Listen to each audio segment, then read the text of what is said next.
ప్రభు నామంన మీ అందరికీ నా శుభములు తెలియజేస్తున్నాను. దేవుని వాక్యంలో నుండి హెబ్రీయులకు రాసిన పత్రిక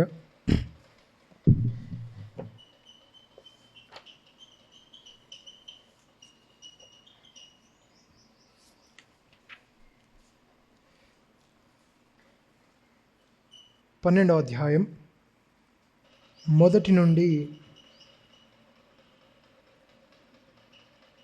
24 వచనాల వరకు చదువుకుందాం. హెబ్రీయులకు రాసిన పత్రిక 12వ అధ్యాయం 1 నుండి 24 వచనాల వరకు చదువుకుందాం. ఇక్కడ కొన్ని ప్రాముఖ్యమైన మన జీవితానికి అవసరమైన, అలాగే దేవుని గురిని చేరడానికి కావలసిన హెచ్చరిక అపోస్తలుడు ఇక్కడ చెప్తున్నట్టుగా మనం చూస్తున్నాం. 12వ అధ్యాయం 1వ వచనం, ఇంత గొప్ప సాక్షి సమూహము మేఘము వలె మనలను ఆవరించి ఉన్నందున మనము కూడా ఓపికతో పరిగెత్తుతాము. మన ఎదుట ఉంచబడిన పందెంలో ఓపికతో పరిగెత్తుదాము అన్నాడు. ఓపిక అంటున్నప్పుడు సాధారణ భాషలో ఓర్పు, సహనము అనే మాట వస్తుంది.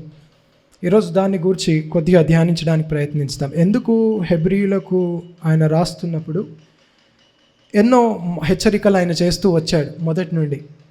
ఏంటి? ఇంత గొప్ప రక్షణను మీరు తృణీకరించకండి, ఇంకా విశ్రాంతి నిలిచే ఉంది, సనగకండి, దాన్ని నిర్లక్ష్యం చేయకండి.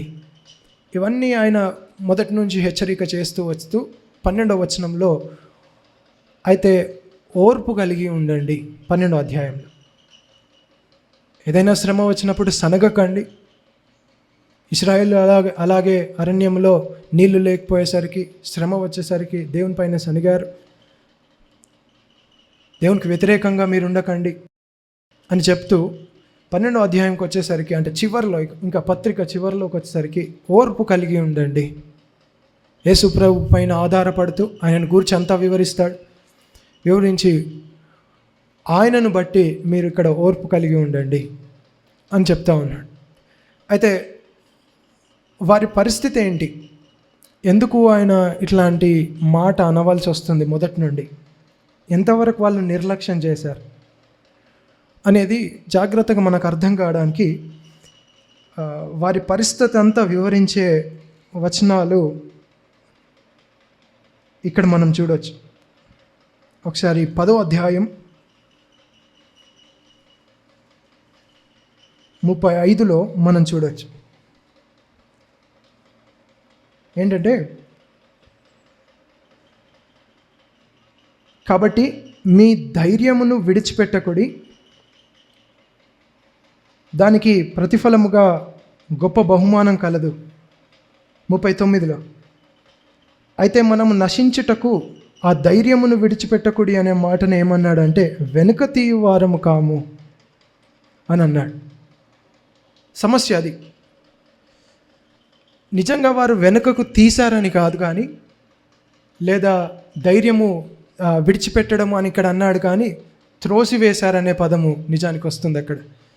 వారి ధైర్యాన్ని త్రోసివేయడం లేదా వెనుకకు తీయడం, వెనుకకు తగ్గడం అనే సమస్య ఈయన చూస్తున్నాడు అక్కడ.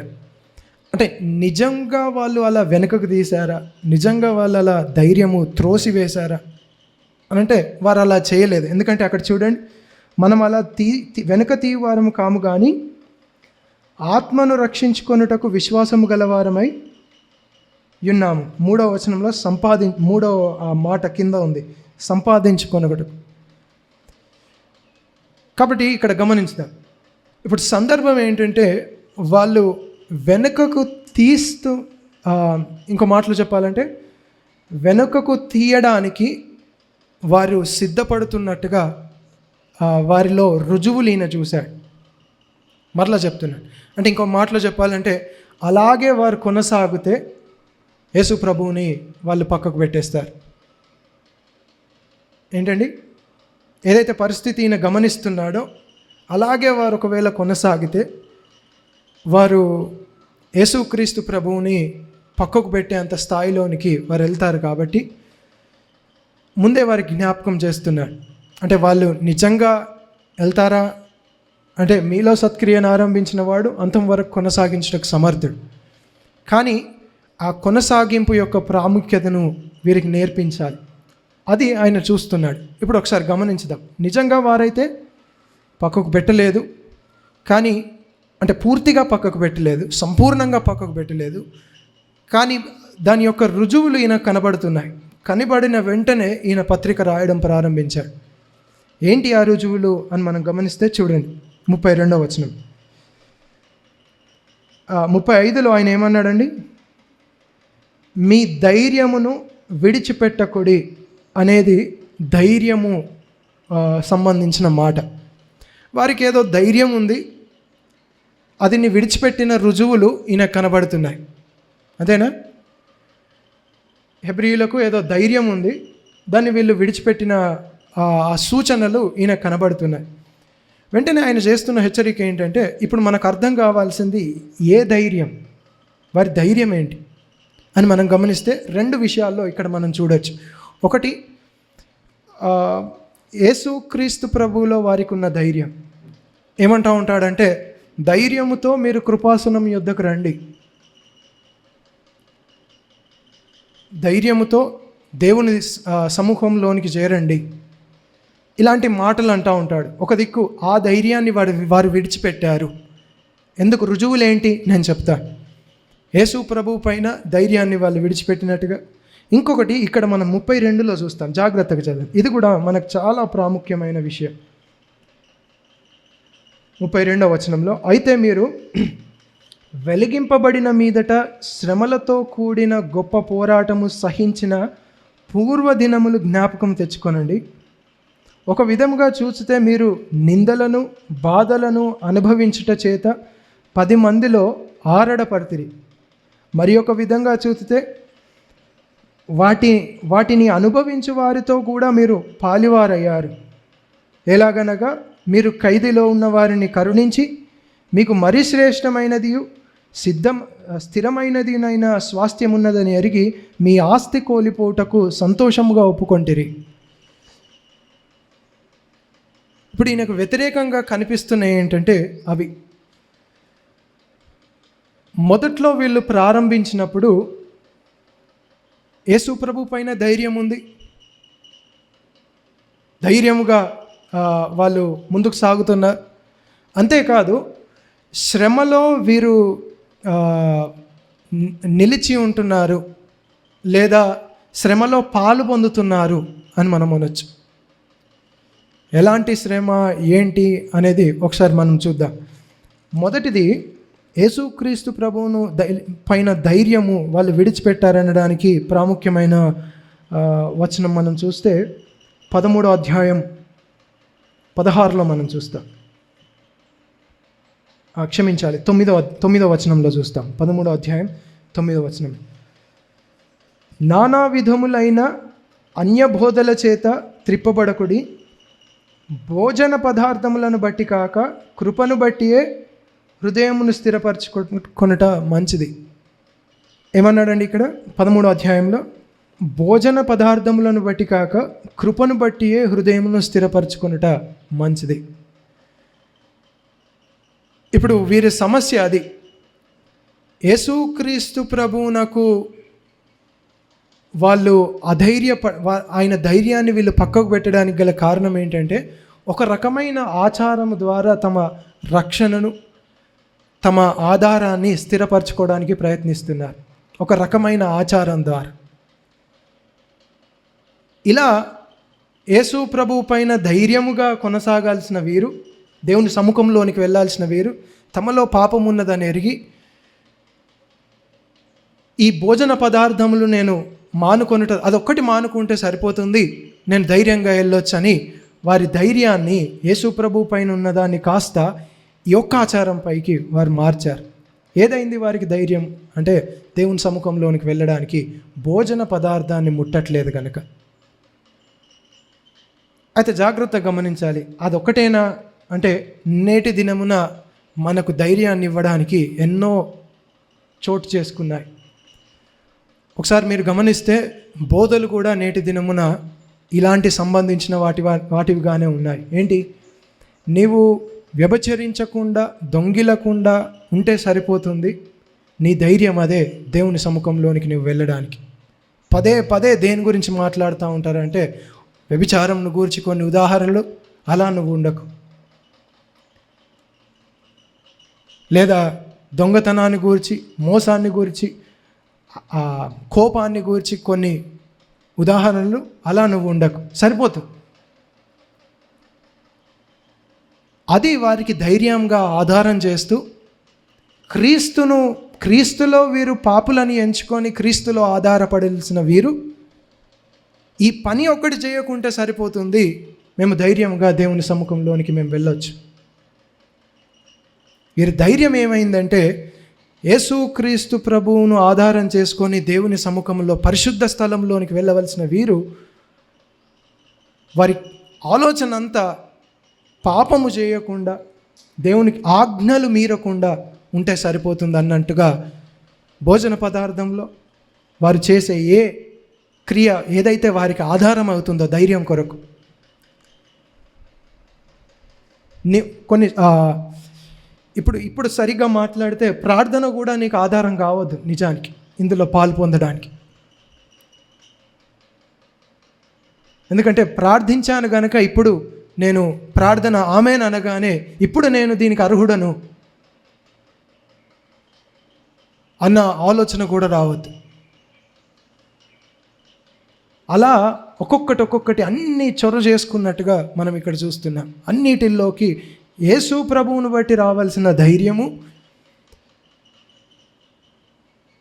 మానవుడు నియమించుకున్న పద్ధతులు అవేవైనా సరే, ధర్మశాస్త్రమైనా మరేమైనా, నీకు ధైర్యాన్ని ఇచ్చే అవేవైనా, ధైర్యం కొరకు వెతికే అవేవైనా, ఇగో ఇలా యేసుక్రీస్తు ప్రభువును పక్కకు పెడుతూ వీళ్ళు అలా కొనసాగుతున్నారు. అది నేను గమనించా.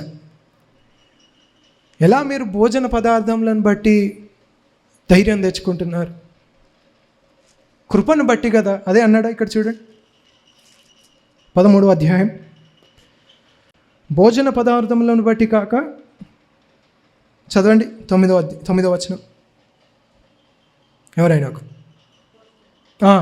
భోజన పదార్థములను బట్టి కాక కృపను బట్టియే మీ హృదయాలను స్థిరపరచుకోండి. ఈరోజు ప్రశ్నించుకుందాం, ఏది మీకు ధైర్యాన్ని కలుగజేస్తే?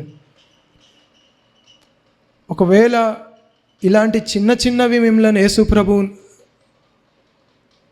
పాలు పొందడానికి మీకు ధైర్యాన్ని కలిగిస్తే ఈరోజు వాటిని మనం సరి చేసుకోవాలి. అది మొదటి కారణం ఈయన చూసింది.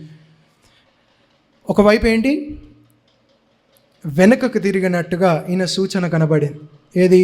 యూదాచారాల కొరకు ధైర్యముగా ముందుకు సాగేవారు, ధైర్యంగా కృపాసనం యొద్దకు కృపను బట్టి వెళ్ళేవారు కాస్త ఎటువైపు తిరిగారంటే ఆచారాల వైపు తిరిగారు. అది ధర్మశాస్త్రం అయినా అయ్యి ఉండొచ్చు మనకు, లేదా మనం అనుకున్న ఏ పద్ధతి, మానవుడు కల్పించిన ఏ పద్ధతి అయినా నీకు ధైర్యాన్ని ఇస్తే అది మనకు మంచిది కాదు. అది మొదటి సమస్య. రెండవదిగా ఉన్న ఆలోచన చూడండి. ఈరోజు అట్టి పరిస్థితుల్లో మనం ఉన్నట్లయితే దేవుడిచ్చే మాటను మనం గమనించాలి, దానికి చెప్తున్న సమాధానాన్ని మనం చూడాలి ఈరోజు. రెండవదిగా 10వ అధ్యాయం 32వ వచనం నేనేమన్నానండి? 33వ వచనం. ఒక విధంగా చూస్తే మీరు నిందలను బాధలను అనుభవించుట చేత 10 మందిలో ఆరడపడితిరి. అంటే నిందలు అవమానాలు పొందారు, అంత మాత్రమే కాదు, వాటిని అనుభవించు వారితో కూడా మీరు పాలివారయ్యారు.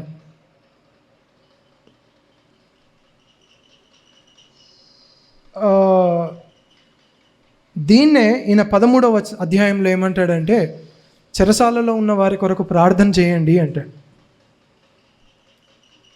అంటే వీళ్ళు ఇక్కడ చేస్తుంది ఏంటంటే చెరసాలలో ఉన్నవారు కొరకు ముందు వీరు ప్రయాసపడ్డారు. ఇంకా చూడండి, ఎలాగనగా మీరు ఖైదీలో ఉన్నవారిని కరుణించి మీకు మరీ శ్రేష్టమైనది స్థిరమైనదినైన స్వాస్థ్యం ఉన్నదని ఎరిగి మీ ఆస్తి కోల్పోవుటకు సంతోషముగా ఒప్పుకొంటిరి.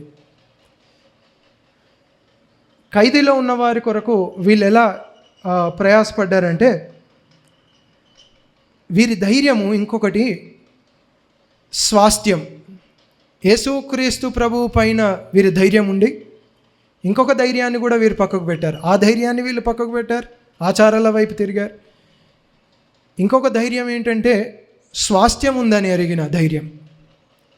మన కొరకు ఒక ఉన్నతమైన స్వాస్థ్యం ఉందని ఆ ధైర్యము వీళ్ళు పక్కకు పెడితే, అది ఉన్నప్పుడు ఏం చేశారంటే, అది ఉందని ఆస్తి పోగొట్టుకోవడానికి కూడా వీళ్ళు సిద్ధపడ్డారు. ఖైదీలో ఉన్న వారి కొరకు అది ఎలా ఆస్తి పోయిందో మనం చెప్పరాదు. నేను అనుకుంటాను, అది ఒకవేళ ఖైదీలో ఉన్న వారి కొరకు వెచ్చించడం ద్వారానో, లేదా వారికి వారే ఈ క్రైస్తవులు అయినందుకు వెలివేయబడడం ద్వారా ఆస్తి కోల్పోవడం, వ్యక్తిగతంగా ఆస్తి కోల్పోవడం అయినా అయి ఉండొచ్చు. ఇలా మనం గమనిస్తే ఈ రెండవ రుజువు అది కనబడట్లేదు. యేసు ప్రభువు పైన ఉన్న ధైర్యము కోల్పోయినట్టుగా రుజువు వీళ్ళ ఆచారంలో తిరిగినట్టుగా కనబడ్డారు. స్వాస్థ్యము పైన ధైర్యం ఉన్న ఆ రుజువు వీళ్ళు అది పక్కకు పెట్టినట్టుగా మనకు కనబడుతుంది. అందుకనే ఇది ఇంకా చక్కగా మీకు అర్థం కావడానికి 13వ అధ్యాయంలో కొన్ని మాటలను చూద్దాం. చూడండి, వారికి ఏం జ్ఞాపకం చేస్తారు. మీరును 13వ అధ్యాయం 2వ వచనం, మీరును వారితో కూడా బంధింపబడినట్టు బంధకంలోనున్న వారని జ్ఞాపకం చేసుకోనండి. ఏమంటున్నాడండి? మీరును ఒక శరీరంలో ఉన్నారు కనుక బంధకంలో ఉన్న వారిని జ్ఞాపకం చేసుకోనండి. ఇంకా అది మీకు ఇంకా సరిగా అర్థం కావాలంటే వారిలో వచ్చే రుజువులు ఏంటి, అది మర్చిపోతే వచ్చే రుజువులు ఏంటి, ఇంకా మీకు చక్కగా అర్థం కావాలంటే చూడండి 5వ వచనంలో, ధనాపేక్ష లేని వారై మీకు కలిగిన వాటితో తృప్తి పొంది ఉండుడి. ఎటువైపు మళ్ళీందండి మనసు? ఇంకా చూడండి 7వ వచనం, మీకు దేవుని వాక్యం బోధించి మీ పైన నాయకులుగా ఉన్నవారిని జ్ఞాపకం చేసుకోనండి.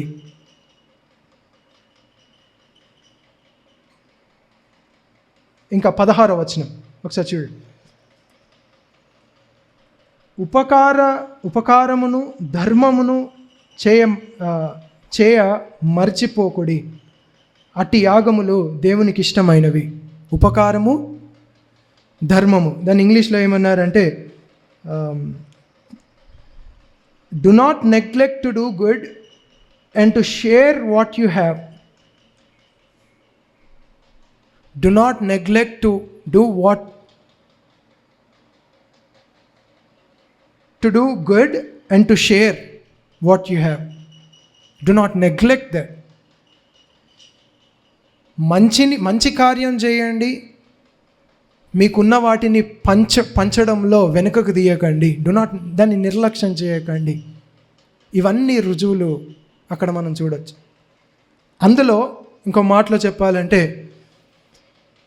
ఏదైతే ధైర్యము వీళ్ళను ఇలాంటి కార్యములు చేయడానికి సిద్ధపరుస్తుందో, స్వాస్థ్యం ఉందని ఎరిగి ఇలా సహాయపడడానికి వీళ్ళకి ధైర్యాన్ని ఇచ్చే ఆ స్వాస్థ్యం ఉంది చూసారా, ఆ ధైర్యం లేకపోతే, వాటిపైన ఆధారం లేకపోతే వీళ్ళ నుండి వచ్చే రుజువులన్నీ ఇవే.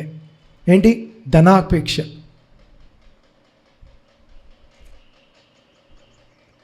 బంధకంలో ఉన్న వారితో శ్రమ పడడం అనేది నిర్లక్ష్యం చేయడం. అదేదైనా శ్రమ అయ్యి ఉండొచ్చు. అది ఇంకా చక్కగా ఆయన అదే కోవలో ఉన్నాడండి. 11వ అధ్యాయంలో కూడా ఆయన బాధ అంతదే. విశ్వాసుల పట్టికను గురించి చెప్తూ కూడా ఆయన మోషే దగ్గరికి వచ్చేసరికి మళ్ళా ఇది వారికి గుర్తు చేయాలని మరలా అదే మాట అంటాడు. చూడండి 25వ వచనం,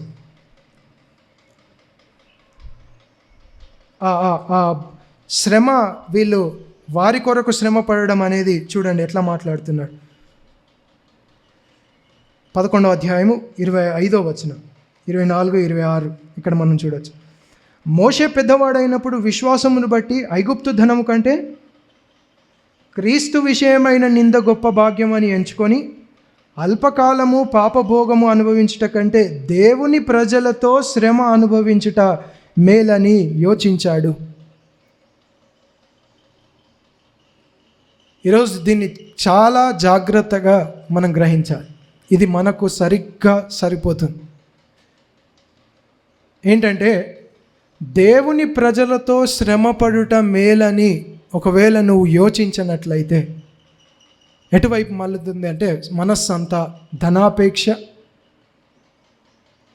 ధనాన్ని కూడగొట్టుకోవడం, దేవుని పనిని నిర్లక్ష్యం చేయడం. ఏం చేశాడు మోషే? ఏం చేశాడండి? ఐగుప్తులో రాజు స్థానంలో ఉన్నవాడు ఏం చేశాడంటే, దేవుని ప్రజలు బానిసత్వంలో ఉన్నారని నన్ను నేను వాళ్ళతో గుర్తెరుగుతా, ఇదే అన్నాడా 32వ వచనంలో? మీరు ఖైదీలో ఉన్న, చూడండి, అదే చదవండి, 10వ అధ్యాయం 33వ వచనం. ఒక విధంగా చూస్తే మీరు నిందలను బాధలను అనుభవించుట చేత 10 మందిలో ఆరాడపరితిరి, మరి ఒక విధంగా చూస్తే ఏంటి, వాటిని అనుభవించు వారితో పాలివారైతిరి. ఇప్పుడు ప్రశ్న ఏంటంటే పాలివారవ్వడం అంటే ఏంటి? మోషేలో కొద్దిగా మనం గమనిస్తున్నాం. నింద అనుభవించే వారితో పాలివారవ్వడం అంటే ఏంటి? మోషే అయితే ఐగుప్తును విడిచిపెట్టి ఆయన ప్రజలతో నేను ఉండాలి, ఇది నాకు యోగ్యము అని వెళ్ళి అందులో వారితో ఆయన శ్రమ పడినట్టుగా, వారి బాధలను ఆయన తీసుకుంటున్నట్టుగా ఇక్కడ మనం చూస్తున్నాం. తద్వారా మనకు అర్థమయ్యే పాలివారవ్వడం అంటే ఏంటి అని అంటే 13వ అధ్యాయంలో అన్నాడు కదా, మొదటి వచనంలో, ఖైదీలో ఉన్న వారిని జ్ఞాపకం చేసుకోనండి. పౌలు అంటాడు ఒక చోట, నాకు అది జ్ఞాపకం లేదు కానీ, నేను చెరసాలలో ఉన్నాను, నన్ను వెతుక్కుంటూ వచ్చాడు. అంటే వారితో పాలివారవ్వడం అంటే ఏంటో నేను వివరిస్తున్నా. నింద పొందుతున్న వారితో పాలివారవ్వడం అంటే ఏంటో వివరిస్తున్నా. నేను చెరసాలలో ఉన్నాను, సిగ్గుపడక నన్ను వెతుక్కుంటూ వచ్చాడు. పేతురు చెరసాలలో ఉన్నప్పుడు సంఘం ఏం చేస్తుందండి? జ్ఞాపకం చేసుకుంటుంది, ప్రార్థన చేస్తుంది. ఈ అవ్వడం అనేది ఈరోజు ఎంతమంది మనం దాన్ని చాలా కేంద్రంగా చూస్తున్నామా లేదా గమనించండి. ఎందుకంటే ఈయన ఎలా చూస్తున్నాడంటే, ఆ రుజువు పాలివాడవ్వట్లేదు అనే రుజువు మీకు స్వాస్థ్యములో ధైర్యం లేదన్నటకు గల ఒక రుజువు. అది స్వాస్థ్యము పైన మీకు మరి శ్రేష్టమైన స్వాస్థ్యం ఉందని ధైర్యం లేదు గనక మోషే అదే చేశాడు. క్రీస్తును గూర్చిన నింద గొప్పది, దాని తర్వాత నాకు బహుమానం ఉందని వారి ప్రజలతో ఆయన పాలివాడయ్యాడు. పాలివాడవ్వడం అంటే ఏంటి? ఎంతమంది ఇక్కడ దేవుని సేవకుల కొరకు ఆలోచిస్తున్నారు, ప్రార్థిస్తున్నారు, దేవుని రాజ్యం కొరకు చింతిస్తున్నారు. పాలివారవ్వడం అంటే అట్లీస్ట్ చింతించడం.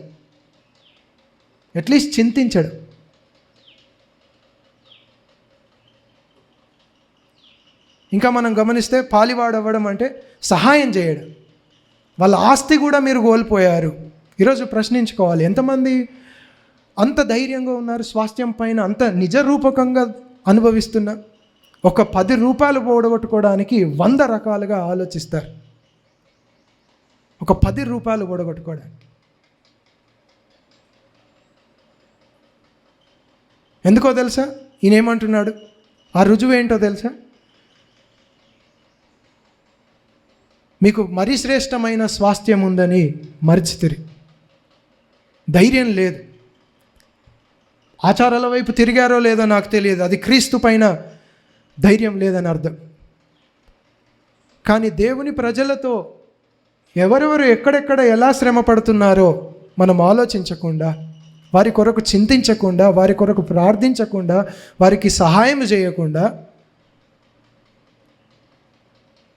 నాకు స్వాస్థ్యం పైన ధైర్యం ఉంది అని ఎలా అనగలుగుతున్నాం?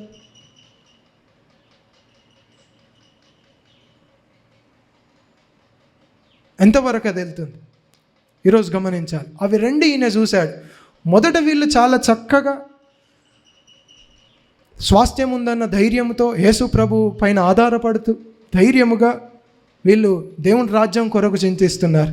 తిమోతిని గురించి మాట్లాడుతూ పౌలు అంటాడు ఏమని అంటాడంటే, అందరూ వారి వారి కార్యముల కొరకు చింతించుచున్నారు కానీ ఈయనలాగా మీ కొరకు చింతించేవారు లేరు, తిమోతిలాగా అని అంటాడు. అదొక రుజువు, క్రైస్తవునిలో అదొక రుజువు, విశ్వాసిలో ఆది నుండి అదొక రుజువు. ఏంటంటే తన ప్రజలతో శ్రమపడుట భాగ్యమని ఎంచుకుంటాడు. ఎందుకంటే మరి శ్రేష్టమైన స్వాస్థ్యం ఉందని ఎరిగాడు కనుక ఆ శ్రమపడమే వారి కొరకు చింతించడం, వారి కొరకు ప్రార్థన చేయడం, వారి కొరకు సహాయపడడం. జ్ఞాపకం చేసుకోనండి అనగానే ఇంటిలో ప్రార్థన చేస్తూ జ్ఞాపకం చేసుకోవడం మాత్రమే కాదు, నేను రోగినై ఉన్నప్పుడు మీరు నన్ను చూడవచ్చు తిరిగి అని యేసు ప్రభు అన్నాడు. వారి వారి కార్యముల కొరకు ఎంతమంది చింతిస్తున్నారు. నాకు బట్టలు లేనప్పుడు మీరు సహాయం చేశారు. మీకు పైన ఉన్న వారిని బోధించే వారిని ఎలా జ్ఞాపకం చేసుకుంటున్నారు, సేవకులను ఎలా జ్ఞాపకం చేసుకుంటున్నారు. ఆది నుండి విశ్వాసి యొక్క లక్షణం అది. మోషేను కూడా ఆయన ఎత్తిపట్టి అలానే మాట్లాడాడు. ఏంటంటే తన ప్రజలతో శ్రమపడుట, పాలివాడవ్వడం, శ్రమలో పాలివాడవ్వడం. ఈరోజు మనం ప్రశ్నించుకుందాం నేరుగా సూటిగా. దేవుడు ఒకవేళ మీతో మాట్లాడుతున్నట్లయితే, నిజంగా మాట్లాడుతున్నట్లయితే, క్రీస్తు పైన ధైర్యం నేను కోల్పోయానా? ఒకటి, ఏదో వేరే వేరే మార్గాలు ఎత్తుకుంటున్నానా? రెండవది, నా స్వాస్థ్యం పైన ధైర్యం నేను కోల్పోయానా? వచ్చే రుజువు ఏంటంటే పాలివాడవ్వడం, పక్కకు పెట్టడం. రెండవ రుజువు ధనాపేక్ష. ఇక దేని కొరకు ప్రయాస? ఈ కాలంలో ఈ పరిస్థితుల్లో మనం ఇక్కడ చూడొచ్చు. ఏముండాలండి? ఒక ఉద్యోగం, మంచి జీతం. ఇక దేవుని నాకు మరి శ్రేష్టమైన స్వాస్థ్యం ఉందనేది పక్కకు, దానిపైన ధైర్యాన్ని పక్కకు పెడితే ఎటువైపు మలచబడతారంటే ఒక ఉద్యోగం, ఒక మంచి జీతం, సంపాదన, దాని సుఖ భోగాలు. ఇవి ఉంటే సరిపోతుంది. ఇవి మాత్రం ఉంటే సరిపోతుంది. ఇక కేంద్రం అంతా దేనిపైన అంటే ఇక వాటిల్లో ఎలా అభివృద్ధి చెందాలి. నీ ధైర్యం ఏంటి? వాటిల్లో ఎలా అభివృద్ధి చెందాలా? లేదా నీకంటే మరి శ్రేష్టమైన స్వాస్థ్యం ఉందని నిజరూపకంగా దాన్ని ఆలోచిస్తున్నావా?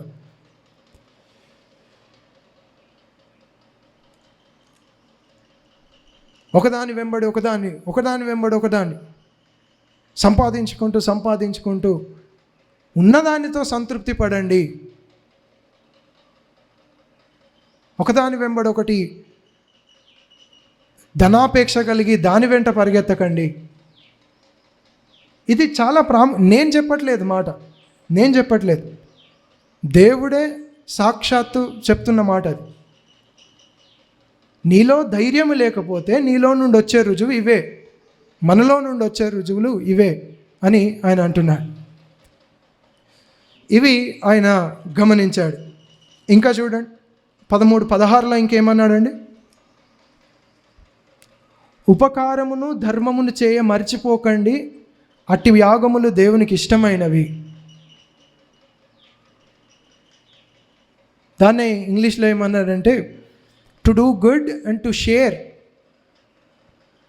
అని అన్నాడు. మనకొకవేళ స్వాస్థ్యము పైన మనకు ధైర్యం ఉన్నట్లయితే, యేసుక్రీస్తు ప్రభువు పైన మనకు ధైర్యం ఉన్నట్లయితే రుజువు అది. ఏదాన్ని కోల్పోతున్నా మనకు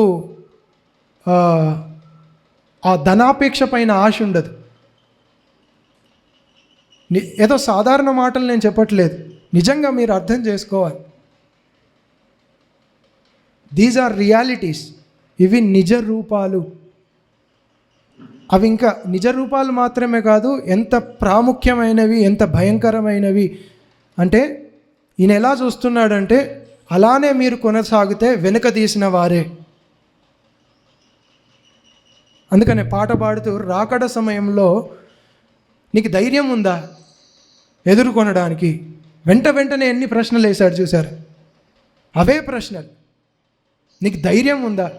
ధైర్యం ఉంటే రుజువులే. అంత చాలా ప్రాముఖ్యమైన అంశం ఇది. ఏదో ఇతరులకు సహాయం చేయలేదనేది కాదు ప్రాముఖ్యం ఇక్కడ. ఇప్పుడు వెళ్ళి ఏదో ముస్లింలు చెప్పినట్టుగా సహాయపడండి అన్నట్టుగా నేను చెప్పట్లేదు. అది అన్ని కోణాల్లో ఆలోచిస్తున్నారా? నా పరిస్థితి ఏంటి? వెనుక తీసినట్టుగా ఉందా? ధైర్యం ఉందా? అంత భయంకరమైనది. అట్టి పరిస్థితిని ఈయన దాన్ని వీళ్ళు సరి చేసుకోవడానికి 12వ అధ్యాయంలో ఆ మాట అన్నాడు. ఈరోజు ఒకవేళ మిమ్మల్ని మీరు అలాంటి పరిస్థితుల్లో, నన్ను నేను చాలా ప్రాముఖ్యంగా ఎంచుకున్నాను, ఎందుకంటే అది భయంకరమైన సమస్య, అదేవిధంగా అదొక నిజ స్వరూపం. దయచేసి తప్పించుకొని రాదు అందులో. అలా చూస్తున్నప్పుడు ఈయన ఎంతో ఊరటనిచ్చే, సంతోషమునిచ్చే మాట ఆయన ఇక్కడ చెప్పినట్టుగా మనం చూస్తున్నాం. కొన్ని మాటలు మనం చూసుకొని ముగించుకొని త్వరగా నేను చెప్తాను. సందర్భాన్ని చెప్పేసరికి ఇంత సమయం బట్టి. సరే, ఇక మనం దాని నుండి పక్కకు తొలగాలంటే ఇదిగో ఇది మనకు చాలా ప్రాముఖ్యం. ఇంత గొప్ప సాక్షి సమూహము మేఘము వలె మనలను ఆవరించి ఉన్నందున మనం కూడా ఓపికతో పరిగెత్తుదాం అని అన్నాడు. 10వ అధ్యాయము ఒకసారి ఇక్కడ చూడండి, 39లో దానికి వ్యతిరేకంగా ఏమన్నాడు? మీరు అలా ఉంటిరి అనే దానికి వ్యతిరేకంగా, ధైర్యమును విడిచిపెట్టకండి అన్నదానికి వ్యతిరేకంగా అవసరమైంది ఏం చెప్పాడు చూడండి 39లో. అయితే మనము నశించుటకు వెనుక తీయవారం కాదు, మనమేంటో మనకు జ్ఞాపకం చేస్తున్నాడు. ఎవరు మనం? మరి ఆత్మను రక్షించుకొనుటకు విశ్వాసము కలిగిన వారమై ఉన్నాము. దాన్నే ఇంగ్లీష్లో ఒకసారి నేను చదువుతాను. But we are not of those who shrink back and are destroyed, but of those who have faith and preserve their souls. మనం ఎటువంటి వారం అంటే విశ్వాసము కలిగిన వారి వలె ఉన్నవారము, అంతేకాదు మన ఆత్మలను రక్షించుకునే వారం. అది దేవుడు ఈరోజు జ్ఞాపకం చేసుకున్నాడు. ఒకవేళ మీరు విశ్వాసము కలిగిన వారైతే, మీ ఆత్మలను నిజంగా రక్షించుకునే వారైతే, ఈయన ఈ మాట చెప్తున్నాడు 11వ అధ్యాయం. ఇక దాని నుండి 11వ అధ్యాయం 1వ వచనం చూడండి. విశ్వాసం అంటే ఏంటి, ఆత్మను రక్షించుకోవడం అంటే ఏంటో అక్కడ వివరిస్తున్నాడు. 11వ అధ్యాయం అంతా ఆ మాట చెప్తాడు. విశ్వాసం అనున్నది నిరీక్షింపబడి వాటి యొక్క నిజస్వరూపము, అదృశ్యమైనవి ఉన్నవనుటకు రుజువునై ఉన్నది. విశ్వాసం అనేది చాలా జాగ్రత్తగా గమనించాలి. అది కేవలము రానున్న వాటిని విశ్వసించడం కాదు. ఇక్కడ ఈయన అంటున్న నిర్వచనం ఏంటంటే, ఏదైతే నువ్వు నిరీక్షిస్తున్నావో ఆ నిరీక్షించే వాటికి అదొక నిజ రూపము. ఏమన్నాడు? అంతే అన్నాడా? నిజ స్వరూపము. అది విశ్వాసం.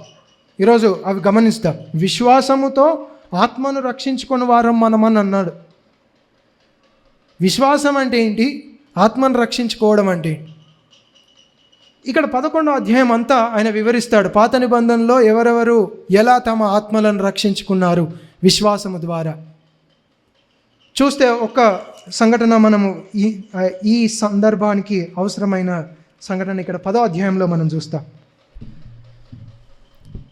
ఎలాగనగా, దేవుడు దేనికి శిల్పి అయి నిర్మాణకుడై ఉన్నాడో పునాదులు గల ఆ పట్టణము కొరకు అబ్రహాము ఎదురు చూచుచుండెను. 9వ వచనం, విశ్వాసమును బట్టి అతడును అతనితో ఆ వాగ్దానమునకు సమాన వారసులైన ఇస్సాకు యాకోబు అను వారును గుడారములలో నివసించుచు అన్యుల దేశంలో ఉన్నట్టుగా వాగ్దాత దేశంలో పరవాసులైరి. ఎందుకంటే వాళ్ళు వేరే పట్టణం కొరకు వాళ్ళు వేచి చూస్తున్నారు. ఇదిగో విశ్వాసం అనేది ఆత్మను రక్షించుకోవడం అనేది అది. ఆయన పోల్స్తున్నాడు.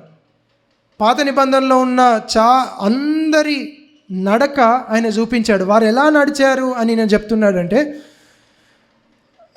ఏదైతే వాళ్ళు నిరీక్షిస్తున్నారో ఆ నిరీక్షణను వీళ్ళు నిజరూపకంగా ఆధారం చేసుకొని ప్రస్తుత పరిస్థితుల్లో అది ఎటువంటి శ్రమ అయినా వాళ్ళు కొనసాగారు. ఇంకా చూడండి ఏమన్నాడు.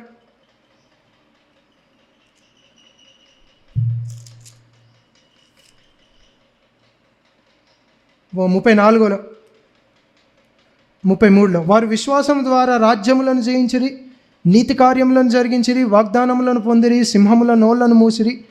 35 నుండి స్త్రీలు మృతులైన తమ వారిని పునరుత్థానము వలన పొందిరి, కొందరైతే మరి శ్రేష్టమైన పునరుత్థానం పొందగోరి విడుదల పొందనొల్లక యాతన పెట్టబడిరి. మరికొందరు తిరస్కారములను, కొరడా దెబ్బలను, మరి బంధకములను, ఖైదును అనుభవించిరి, రాళ్లతో కొట్టబడిరి, రంపములతో కోయబడిరి, శోధింపబడిరి, ఖడ్గముతో చంపబడిరి. ఇక వారి శ్రమలో పాలి పొందడము విశ్వాసమును ఆధారం చేసుకొని, నిరీక్షణను నిజస్వరూపముగా ఆధారం చేసుకొని వారు శ్రమలో ఎలా నిలకడగా లేదా శ్రమలో ఓర్పు కలిగి ఉన్నారు అనేది ఈయన మాట. ఓర్పు కలిగి ఉన్నారు శ్రమలో అనేది ఈయన ఇక్కడ చూపించాడు. 11వ అధ్యాయం అంతా ఏంటండి, విశ్వాసుల జాబితాను ఆయన చూపించి, ఇదిగో విశ్వాసం అంటే ఇది, అది నిరీక్షించే వాటి నిజస్వరూపం. అది ఆ నిజస్వరూపాన్ని వీళ్ళు ధరించుకొని, నిరీక్షణను నిజస్వరూపముగా ధరించుకొని వీళ్ళు ప్రస్తుత సమయంలో తమ జీవితాన్ని ఓర్పుతో కొనసాగించారు అనేది చెప్పాడు. వెంటనే అన్న మాట ఏంటంటే, ఇంత గొప్ప సాక్షి సమూహము మీ వద్దుంటే అని అన్నాడు. తద్వారా మనకు అర్థం అవ్వాల్సిన విషయం ఏంటంటే, సాధారణంగా మీ తల్లిదండ్రుల్లో, మీ పితరుల్లో ఎవరైనా మంచి జ్ఞాని, ఒక శాస్త్రవేత్త అయ్యారనుకోండి, కాలక్రమంలో మీ నాన్న, మీ పితరులు శాస్త్రవేత్తలు అనే మాట ఇప్పుడు చెప్పాను అనుకోండి, అది ఎలా వర్తిస్తుందండి మీకు? ఏం చేస్తుంది మీకు? దేనికి కారణమవుతుంది? ఒక్కసారిగా మనిషిని పురికొల్పుతుంది, లేదా ఒక భారాన్ని మోపుతుంది, ఒక అప్పును నీకు తయారు చేస్తుంది. నువ్వు అప్పున్నట్టుగా నిన్ను సిద్ధపరుస్తుంది. మొట్టమొదటిగా ఈయన అదంతా వివరించి అలా చెప్తున్నాడు. ఏంటంటే, ఇలా వారు ప్రయాణం చేశారు, ఇంత గొప్ప సాక్షి సమూహము మీ ఎదుట ఉంది, మీరు కొత్తగా రాలేదు. మీ పితరులు ఇలా ఉన్నారు అని చెప్పినప్పుడు మీకు అర్థం కావాల్సింది ఏంటంటే, మిమ్మల్ని అది పురికొల్పాలి. నిజానికి నేను ఇంత అప్పు ఉన్నానా, ఇంత భారం నా పైన ఉందా?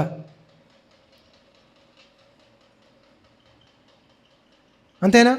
మీ అన్న ఫస్ట్ ర్యాంక్ వచ్చాడు, చూసి నేర్చుకో అని అంటే అర్థం ఏంటి? ఇప్పుడు ఈయన ఏం చేయాలి? భారం మోపబడ్డది, ప్రయాసపడాలి. అలా ఈయన మొట్టమొదటిగానే మోపాడు. వాళ్ళందరి సాక్ష్యాన్ని చెప్పి ఒక భారంలాగా వారిని మోపుతూ వారికి మనకున్న నిరీక్షణ వ్యత్యాసాన్ని అక్కడ ఆయన చూపిస్తున్నాడు. చూడండి, వారైతే ఏం చేశారండి? 11వ అధ్యాయం 39-40 వచనాలు. వీరందరూ తమ విశ్వాసము ద్వారా సాక్ష్యము పొందిన వారైనను మనము లేకుండా సంపూర్ణులు కాకుండా నిమిత్తము దేవుడు మన కొరకు మరి శ్రేష్టమైన దానిని ముందుగా సిద్ధపరచను గనుక వీరు వాగ్దాన ఫలమును అనుభవించలేదు. వారిని గూర్చి మాట్లాడితే ఏమంటున్నాడంటే, వారికి మనకు వ్యత్యాసాన్ని, వారు నిరీక్షింపబడే వాటి యొక్క నిజస్వరూపాన్ని వాళ్ళు ధరించుకుంటున్నప్పుడు వాళ్ళు ఎలా చూశారంటే రాబోయేదిగా వాళ్ళు చూశారు. ఆ నిజస్వరూపాన్ని వాళ్ళు ఎలా చూస్తున్నారంటే ఇంకా మేము వాగ్దానాన్ని పొందుకోలేదు అన్నట్టుగా వాళ్ళు చూశారు. అయితే ఈయన మనని గురించి మాట్లాడుతూ ఏమన్నాడంటే, మనకు దేవుడు మరి శ్రేష్టమైన దానిని ఉంచాడు గనక. మరి శ్రేష్టమైందని ఎప్పుడు అంటారండి? శ్రేష్టమైంది ఇప్పుడు అనుభవిస్తే మరి శ్రేష్టమైన దాన్ని వారికి ఆపాదిస్తున్నప్పుడు ఆయన ఎంత జాగ్రత్తగా మాట్లాడుతున్నాడంటే, వారు వాగ్దానాన్ని పొందుకోనకయే తమ కాలాన్ని ముగించారు.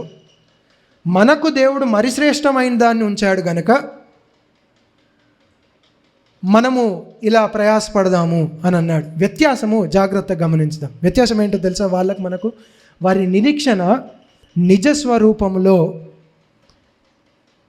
ఏమనొచ్చు అంటే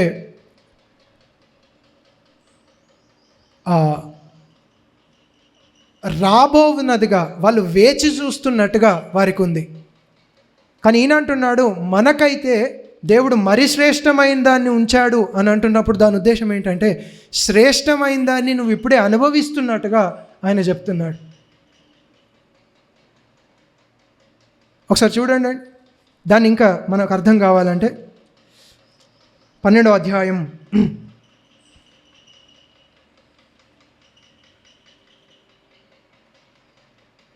21వ వచనం, 18వ వచనం చూడండి. వారిని గూర్చి మనను గూర్చి పోల్స్తే ఏమంటున్నాడంటే,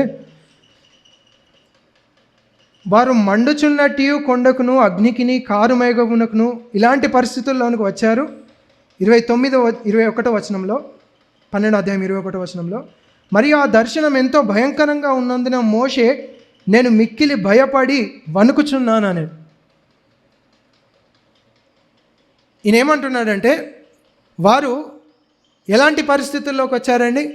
ఒక పెద్ద మహా కొండ దగ్గరికి, సీనాయి పర్వతం పైన దేవుడు ధర్మశాస్త్రం ఇచ్చే సందర్భాన్ని ఇక్కడ పోల్స్తూ ఏమంటున్నాడంటే, అది ఎంత భయంకరమైన దృశ్యంగా వారికి ఉండి మోషే సైతము నేను భయపడుతున్నాను అన్నట్టుగా అలాంటి పరిస్థితుల్లోనికి, అలాంటి దేవుని దగ్గరికి వీళ్ళు వచ్చారు. అది వారి నిరీక్షణ, లేకపోతే అది వారి విశ్వాసం. తర్వాత ఈయన ఏమంటున్నాడంటే, మీరైతే చూడండి, సియోను కొండకును జీవము గల దేవుని క్షమించాలి, దీన్ని దయచేసి ఆయన బెదిరిస్తున్నట్టుగా భయపెడుతున్నట్టుగా దీన్ని చూడొద్దు. మీరైతే ఇలాంటి పరిస్థితుల్లోనికి వచ్చారు అన్నప్పుడు ఆయన మనకు ఇవ్వబడిన ధన్యతను చెప్తున్నాడు.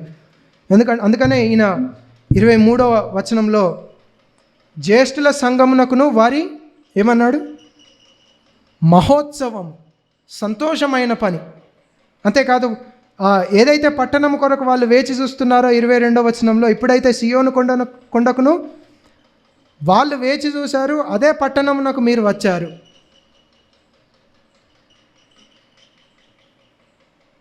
అలా ఆయన 24వ వచనంలో, క్రొత్త నిబంధనకు మధ్యవర్తి అయిన యేసునొద్దకును హేబేలు కంటే మరి శ్రేష్టముగా పలుకు ప్రోక్షణ రక్తము. హేబేలు కంటే మరి శ్రేష్టంగా యేసు ప్రభు రక్తం పలకడం ఏంటి? హేబేలు విషయంలో మనం ఒకసారి గమనిస్తే, ఆయన హత్య చేయబడితే దేవుడు వచ్చి హత్య చేయబడ్డ ఆయన రక్తము సాక్ష్యం పలుకుతుంది అని సాక్ష్యం ఇస్తున్నప్పుడు, ఆయన మరణించిన ఆయన పైన నా కాపుదల ఉందనే సాక్ష్యము దేవుడు పలుకుతున్నాడు. హేబేలు మరణించిన ఆయన పైన నా కాపుదల ఉందని చెప్పడానికి ఆ కయీనుతో హేబేలు ఇంకా మాట్లాడుతున్నాడు. అంటే దేవుని కాపుదల అక్కడ మనం చూడొచ్చు. మరణించిన విశ్వాసులపైన ఎట్లాంటి కాపుదలను, దాన్ని ఈయన పోలుస్తూ అక్కడ హత్య చేయబడితే దేవుడు పలికాడు, కానీ ఇక్కడ యేసుక్రీస్తు ప్రభు రక్తము నిరంతరము మరి శ్రేష్టంగా మాట్లాడుతుంది. ఇది హత్య రక్తం కాదు, ఇది ప్రాయశ్చిత్త రక్తము అని ఇక్కడ అంటున్నాడు. అంటే ఆయన కాపుదల ఇంకా మరి శ్రేష్టంగా మనకి ఇక్కడ కనబడుతుంది ఆయన ప్రజల పట్ల. ఎందుకంటే ఆయన రక్తము మరి శ్రేష్టంగా హేబేలు కంటే పలుకుతుంది కనుక, ప్రాయశ్చిత్త రక్తముగా. నేను వీరి కొరకు ప్రాయశ్చిత్తము చేశాను. ఇదంతా ఈయన గమనిస్తున్నప్పుడు ఎలా చూస్తున్నాడంటే, వారి నిరీక్షణ ఇంత స్పష్టంగా ఇంత చక్కగా చూస్తున్నట్టుగా వారికి లేదు. అయినా వారు అంత భయంకర పరిస్థితుల్లో ఉన్న, ధర్మశాస్త్రం వారిని నడిపించిన, వారి విశ్వాసాన్ని ఆధారం చేసుకొని వాళ్ళు శ్రమలో ఓర్పు కలిగి కొనసాగించారు. నిందలు అవమానాలు అనుభవించడానికి వారు వెనుకదీయలేదు. మోషేని ఉదాహరణగా కూడా చెప్పాడు. ఈరోజు మనం గమనించాలి, ఇంత గొప్ప సాక్షి సమూహం ఉంది, అయితే ఏ పద్ధతిలో ఉంది, వారికి మీకు వ్యత్యాసం ఏముంది అని గమనిస్తే, మీరైతే పరిశుద్ధుల సహవాసానికి మీరు వచ్చారు, దేవదూతల మహోత్సవంకు మీరు వచ్చారంటే అదేదో రాబో సంగతిగా చెప్తున్నాడా అండి?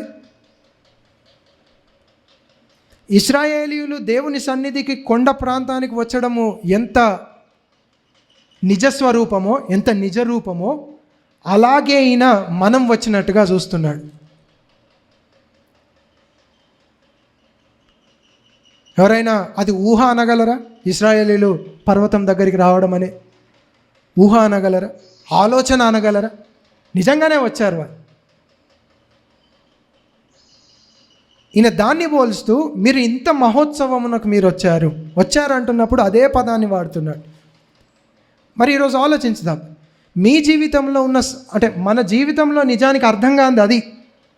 సమస్య ఏంటంటే, క్రీస్తుతో కూడా మీరు బ్రతికింపబడ్డారు, పునరుత్థానం చెందారు అంటున్నప్పుడు ఎంత నిజ స్వరూపము దాల్స్తుంది మీ జీవితంలో? ఎంత నిజ రూపకంగా పునరుత్థానం చెందారు అన్నట్టుగా చూస్తున్నారా? లేదా పునరుత్థానము ఏదో క్రీస్తులో బ్రతికింపబడ్డాం, పాపాలు ఒప్పుకున్నాం, రానున్న రోజుల్లో పునరుత్థానం చెందుతాం అన్నట్టుగా చూస్తున్నారు? ప్రశ్నించుకోవాలి. ఎంత నిజస్వరూపము మీ జీవితంలో, పరలోక సంబంధమైన నిత్య రాజ్యము మీ జీవితంలో దాల్చింది? ఎంత నిజస్వరూపం? ఒకవేళ అట్టి నిజస్వరూపము దాల్స్తే వారికి మనకు వ్యత్యాసం చూపెడుతున్నాడు. వారు అట్టిది లేకుండానే వారు దూరంగా చూసే ఆ పట్టణాన్ని, మీరు పట్టణంకి వచ్చారన్నాడు, వారి పట్టణాన్ని అయితే దూరంగా చూసి వాళ్ళు గుడారాల్లో నివసించారు. వ్యత్యాసం గమనిస్తున్నారా? దయచేసి ఇంత గొప్ప సాక్షి సమూహమును ఆయన పెడుతూ, వారికి మనకు వ్యత్యాసం పెడుతూ ఇంకా భారాన్ని ఎక్కువ చేస్తున్నాడు. అంటే ఇంకా మనల్ని పురికొల్పుతున్నాడు. ఒక మాటలో చెప్పాలంటే, శ్రమలో పాలు పొందడం అనేది, ఆయన ప్రజలతో పాలు పొందడం అనేది, నిరీక్షణ నిజస్వరూపం అనేది, నీ స్వాస్థ్యము ధైర్యం తెచ్చుకో అనేది, స్వాస్థ్యం పైన ధైర్యం తెచ్చుకో అనడానికి. అయితే ఆ మాట చెప్పి నెగిటివ్ ఫామ్లో కొన్ని ఆయన చెప్పాడు. వీటిని చూసి మనం ముగించుకుందాం. ఇంకేమన్నాడండి? త్వరగా నేను చెప్పేస్తాను. ఒకవైపు సాక్షి సమూహము మేఘం వలె ఆవరించబడి ఉన్నది కాబట్టి ధైర్యం తెచ్చుకోనండి, మీరేం కొత్త కాదు, వారికంటే శ్రేష్టమైన స్థానంలో ఉన్నారు, ఆ పట్టణంకు మీరు వచ్చారు, దాన్ని తెలుసుకోనండి. అంతేకాదు, మనము కూడా ఏం చేద్దామంటున్నాడు? చదవాలి. ప్రతి భారమును సులువుగా చిక్కులు పెట్టు పాపమును విడిచిపెట్టి, ఒక పందాన్ని గురించి ఉదాహరణలో ఈయన చెప్తూ మాట్లాడుతున్నాడు. ఇక్కడ పరుగు పందెంలో పరిగెత్తే వ్యక్తికి భారం ఏం చేస్తుందండి? వారందరూ పరుగు పందెంలో పరిగెత్తారు అని చెప్పాడు, వారు గురిని చేరారు. ఇప్పుడు నువ్వు మరి శ్రేష్టమైనట్టుగా దాన్ని నిజస్వరూపంలో అనుభవిస్తూ, క్రీస్తులో అంత స్పష్టంగా నీవు పునరుత్థానుడు అయ్యావు, క్రీస్తులో బ్రతికింపబడడం అంటే ఏంటో దేవుడు స్పష్టంగా నీకు చెప్పి, ఆ పట్టణమునకే నువ్వు వచ్చావు, తెంచివేయబడింది, నువ్వు నేరుగా ఆయన సముఖంలోనికి వెళ్తున్నావు, నిజరూపకంగా నిజస్వరూపముగా అని చెప్తూ, ఇక్కడ ఆ పందాన్ని నువ్వు కొనసాగిస్తున్నప్పుడు పరుగు పందెంలో ఉండే వ్యక్తికి ఎలాగైతే భారము అతన్ని వెనుకకు లాగుతుందో ఆ భారాన్ని వ్యతిరేకించమనిలే, పక్కకు పెట్టమన్నాడు. జాగ్రత్తగా విను. భారం అంటే ఏమనొచ్చు? వెయిట్ అనే పదం వాడాడు. వెయిట్స్. ఒక పరిగెత్తేవానికి పైన వెయిట్ పెట్టాను అనుకోండి, ఏం చేస్తుందండి? ఆయనను స్లో డౌన్ చేస్తుంది. అతని ప్రోగ్రెస్ని అది ఆపుద్ది, ముందుకు సాగే దాన్ని అది ఆపుద్ది లేదా తగ్గిస్తుంది. అదేదైనా అయ్యి ఉండొచ్చు, భారం ఏదైనా అయ్యి ఉండొచ్చు. ఒక భక్తుడు ఏమన్నాడంటే, నిత్య రాజ్యాన్ని నిజస్వరూపముగా చూసే నీ నేత్రాలకు అడ్డుగా ఉండేది ఏదైనా, నిత్య రాజ్యాన్ని నిజస్వరూపముగా లేఖనములో దాన్ని అప్రిషియేట్ అన్నాడు. ఇంకా నిత్య రాజ్యాన్ని నిజస్వరూపముగా నీవు అనుభవిస్తున్నావు అనే దాన్ని అప్రిషియేట్ చేయలేకుండా చేసేదాన్ని ఏదైనా భారం అన్నాడు. ఇంత దేవుడు అందుకనే పౌలు ఏమన్నాడంటే, మీలో దేవుడు కనపరుచున్న శక్తి యొక్క అపరిమితమైన మహత్యం ఏంటిదో మీరు తెలుసుకోవాలని నేను ప్రార్థిస్తున్నాను అన్నాడు. ఆ శక్తి తెలుసుకోకుండా దాన్ని అప్రిషియేట్ని తెలుగులో ఏమంటారు? తెలుగు వచ్చిన వాళ్ళు లేరు.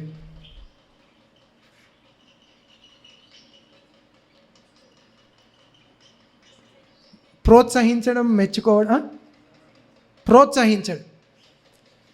ఆ శక్తిని తెలుసుకుంటే దాన్ని నిజ రూపంలో దేవుని నిత్య రాజ్యము నిజంగా నువ్వు అనుభవిస్తున్నావు, పునరుత్థానుడవయ్యావు అనే ఒక శక్తి, దాన్ని నువ్వు ప్రోత్సహించలేని విధంగా, లేఖనంలో నిన్ను వాటిని ప్రోత్సహించలేని విధంగా నీకు అడ్డు చేసే ప్రతిదీ భారమే, నిన్ను ముందుకు సాగనివ్వదు.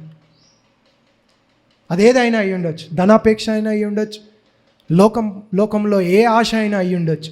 అది సినిమాలైనా లేకపోతే ఏదైనా, కల్పనా కథలైనా, సుఖమైన సంతోషమైన ఏదైనా, ఇందులో నిన్ను దాన్ని ప్రోత్సహింపనివ్వదు. అంతేకాదు, ఇంకోటి ఏమన్నాడండి?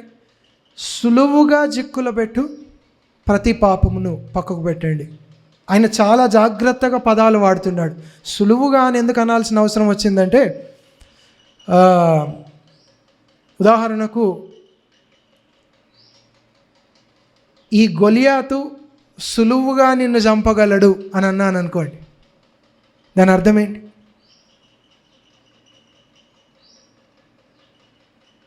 సులువుగా ఈయన చంపగలడు అన్నప్పుడు నీకు వర్తించేది ఏంటి అంటే, అంత సాధారణమైన వ్యక్తి కాదు. ఇంకొక వైపు నిన్ను ఎలా సిద్ధపరుస్తుందంటే, నీ పూర్ణ శక్తిని నువ్వు ఉపయోగించి పోరాడాలి.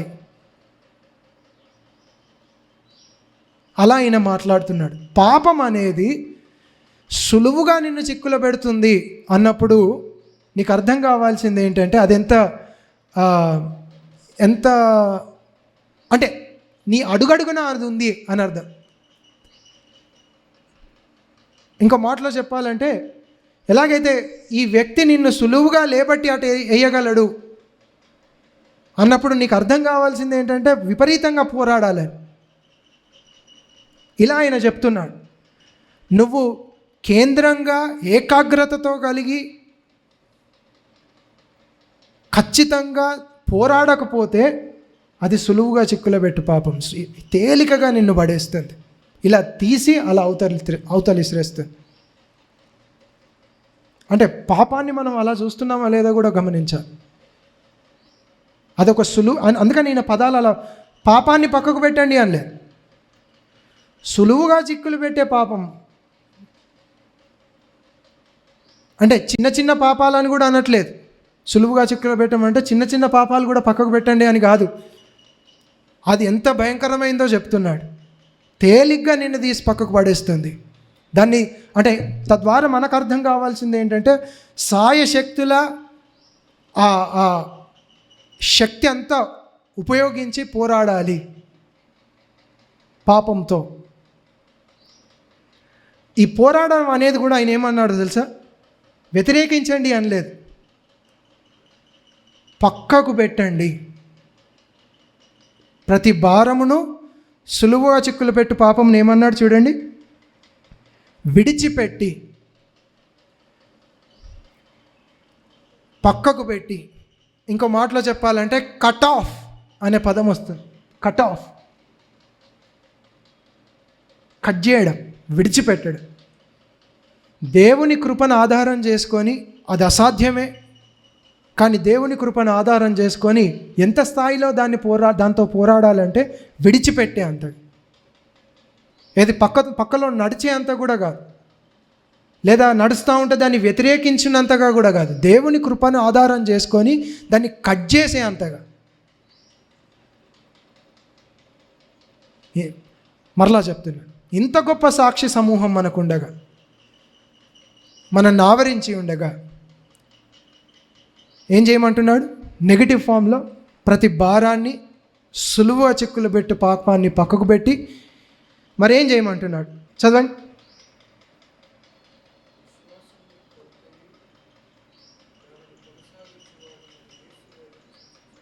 విశ్వాసమున కర్తయు దాన్ని కొనసాగించేవాడైన యేసు వైపు చూచు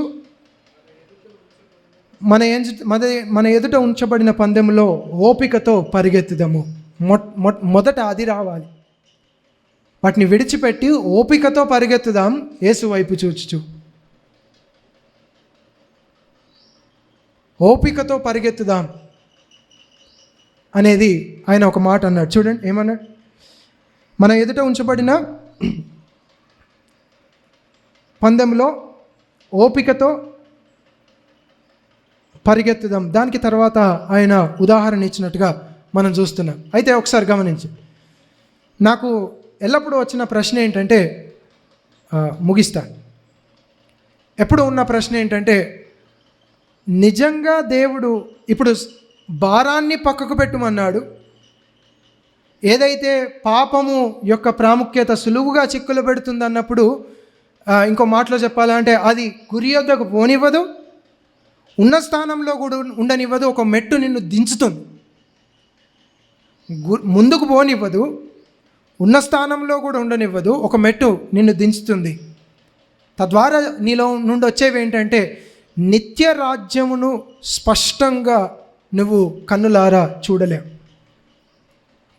దానికి నీకు మధ్య దాన్ని నిజంగా నువ్వు ప్రోత్సహించలేవు, దాన్ని అబ్బా దేవుడు చేసిన కార్యం అని అభినందించలేవు. ఎందుకంటే వారు పట్టణాన్ని దూరం నుండి చూశారు, పట్టణంలోనికి నువ్వు వచ్చావు అనేది స్పష్టంగా నీకు ఇంకా అర్థం కాలేదు. అది నిన్ను ఆ పాపం అనేది ఇక లేఖనములో అవి కనబడకుండా నీ కళ్ళను అవి గప్పేస్తుంది. అదే నిన్ను వెనుకకు లాగడం, ఉన్న స్థానంలో ఉండడం కాదు, ముందుకు ఇంకా ఎదగనివ్వడం కాదు, అంటే అది ఇంకా తెలుసుకొని సంతోషిస్తూ ముందుకు సాగనివ్వడం కాదు, ఇంకా వెనుకకు లాగుతుంది. ఇక నిత్య రాజ్యం యొక్క సంగతులు నీకు అందం. దాన్ని ఈయన పక్కకు పెట్టమంటున్నాడు. పక్కకు పెట్టి ఏం చేయమన్నాడండి? ఓపికతో పందెంలో పరిగెత్తుతాం. నాకు వచ్చిన ప్రశ్న ఏంటంటే, భారమును పక్కకు పెట్టమన్నాడు, నిన్ను వెనుకకు లాగేదాన్ని. పాపమును పక్కకు పెట్టమన్నాడు, నిన్ను వెనుకకు లాగేదాన్ని. మరి ఇప్పుడు కావాల్సింది ఏంటి? ఇంకా పరిగెత్తాలి. ఆ పరిగెత్తడానికి గల ఆ అడుగు ఏమన్నాడో తెలుసా? నాకు ఆశ్చర్యం అనిపించింది. ఓర్పు అన్నాడు. నిన్ను నీ కళ్ళ ఎదుట నీకు దేవుని రాజ్యంను ప్రత్యక్షపరిచేది ఏంటో తెలుసా? మొట్టమొదటి మెట్టు ఈయన ఏమన్నాడంటే, నాకు ఆశ్చర్యం అనిపించింది, ఓర్పు అన్నాడు. ఆ గురికి నిన్ను సిద్ధపరిచేది. నేను అనుకున్నాను ప్రశ్న, నిజంగా దేవుడు వాక్యాన్ని, విశ్వాసాన్ని పెట్టాలి కదా ముందుకు సాగడానికి. ఓర్పుని ఎలా పెట్టాడండి? పౌలు అంటాడు, శ్రమ ఓర్పు, ఓర్పు పరీక్ష, పరీక్ష ఏం కలుగజేస్తుంది? నిరీక్షణ. పేతురు ఏమన్నాడంటే ఆ నిరీక్షణ లివింగ్ హోప్ అన్నాడు. అంటే నిజస్వరూపముగా జీవము గల నిరీక్షణ అన్నాడు. ఇప్పుడు మనకు వచ్చే ఆలోచన ఏంటంటే ఆ జీవము గల నిరీక్షణకు మెట్టు విశ్వాసం అవ్వాలి కదా. కానీ ఈయనేమన్నాడనంటే విశ్వాసము ద్వారా శ్రమలో నీ ఓర్పు ఒక మెట్టు అన్నాడు. ఆ గురి వద్దకు ఎక్కడి వరకు మనం ఆగిపోతామంటే విశ్వాసము ద్వారా గురి వద్దకు పరిగెడుతున్నాను అనే దగ్గర మనం ఆగుతాం. మెట్టు ఒక్కొక్కటి వేసుకుంటూ వెళ్తున్నాను విశ్వాసం ద్వారా. కానీ ఈయన అలా అనట్లేదు. ఏమంటున్నాడంటే విశ్వాసము ద్వారా శ్రమలో నువ్వు వేసే ఓర్పు ఒక అడుగు, నువ్వు ముందుకు వేసే ఒక అడుగు. విశ్వాసం ద్వారా అడుగును ఇక్కడ మాట్లాడట్లేదు. ఓ దేవుడు నాకు అది ఇస్తాడు, దేవుడు నాకు ఇది ఇస్తాడు, విశ్వాసం ద్వారా నేను విశ్వసిస్తే సరిపోతుంది, అది కాదండి విశ్వాసం.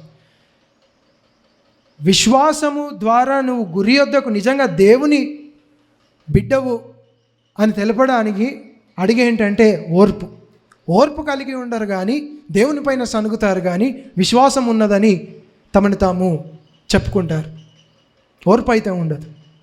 ఎందుకు నీకు విశ్వాసం ఉంది అని అంటే, ఇదిగో విశ్వసిస్తే నాకు కారు ఇచ్చాడు, విశ్వసిస్తే నాకు ఉద్యోగం ఇచ్చాడు, నాలో విశ్వాసం ఉంది, నేను ముందుకు సాగుతున్నాను, విశ్వాసంలో ఎదుగుతున్నాను, నిరీక్షణలో ఎదుగుతున్నాను. నిజం కాదండి, మోసం, అది పచ్చి మోసం. విశ్వాసం అనేది నిరీక్షింపబడు వాటి యొక్క నిజస్వరూపము. ఆ నిజస్వరూపం ఎప్పుడు దాల్చుతుంది అని అంటే ఈయన అన్నాడు, ఈ పందెంలో శ్రమ ఓర్పును, ఓర్పు పరీక్ష నిరీక్షణ కలుగజేస్తుంది. ఓర్పు కలిగి పరిగెత్తుదాం. ఇంకా ఇది మీకు చక్కగా అర్థం కావాలంటే, ఈ భారతీయుడు పాకిస్తాన్లోనికి వెళ్ళాడు అనుకోండి. భారతీయుడు పాకిస్తాన్లోనికి వెళ్ళాడు. భారతీయుణ్ణి అనేది అతనికి ఎప్పుడు రుజువవుతుంది, భారతీయుడు అని ఎప్పుడు ఎదుగుతాడంటే ఆ ప్రదేశంలోనికి వెళ్ళి భారతీయుడు అయినందుకు ఒక దెబ్బ తిన్నప్పుడు, ఆ ఒక దెబ్బే ఆయనలో ఏం రుజువు చేస్తుందంటే ఒక భారతీయత్వాన్ని ఆయనలో అభివృద్ధి చేస్తుంది. అర్థమవుతుందా? పరిగెత్తేవాడిని మీరు గమనించిన, ఈయన పందెం అంటున్నా కూడా అదే.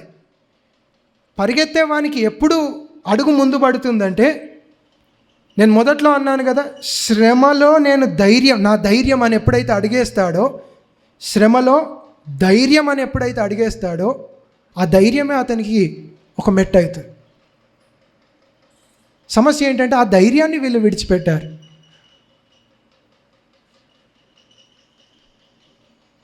ఏదైతే ధైర్యం ఉందో అది వీళ్ళు విడిచిపెట్టారు. ఏదైతే శ్రమ